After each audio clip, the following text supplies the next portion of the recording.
Salut les fermiers, bienvenue sur Cocotte TV. Aujourd'hui, je vous présente un écran de chez Yamaha. C'est le dernier de la série sur les écrans Yamaha à 0,4 millisecondes de temps de réponse en MPRT.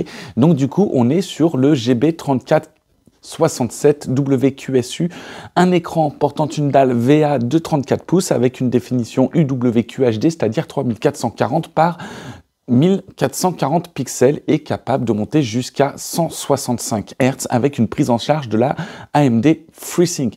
Vu qu'on est sur une dalle VA, le taux de contraste est de 3000 pour 1 et cet écran aura un affichage de 16,7 millions de couleurs avec une prise en charge de la HDR 400. Il se trouve dans les alentours de 630 € et donc du coup on va faire un petit tour d'horizon et vous aurez le test écrit dans pas trop longtemps. À tout de suite. En ce qui concerne le devant de l'écran, donc on peut voir la dalle incurvée à 1500 R avec des bords fins sur 3 côtés et une large bande en dessous avec le logo Yamaha en dessous.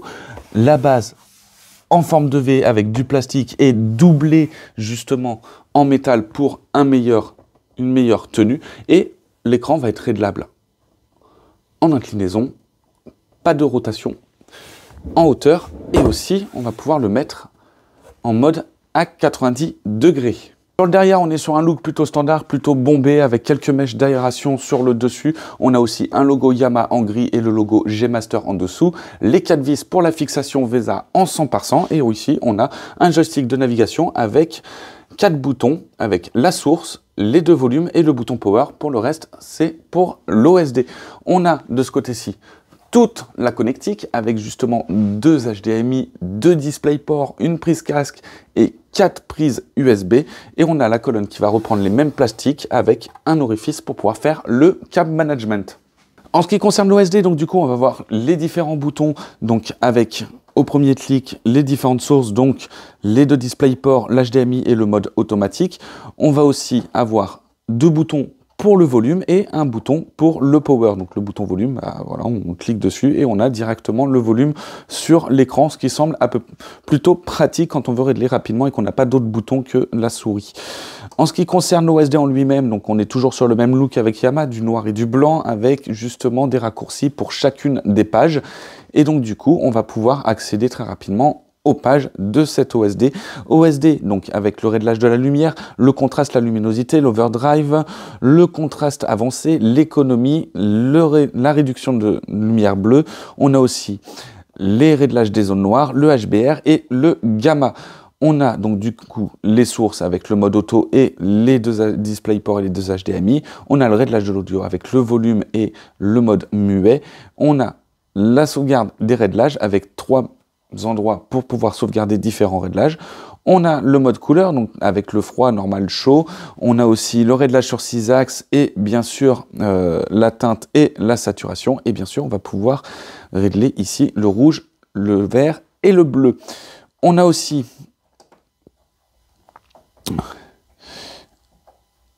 je me trompe dans les boutons.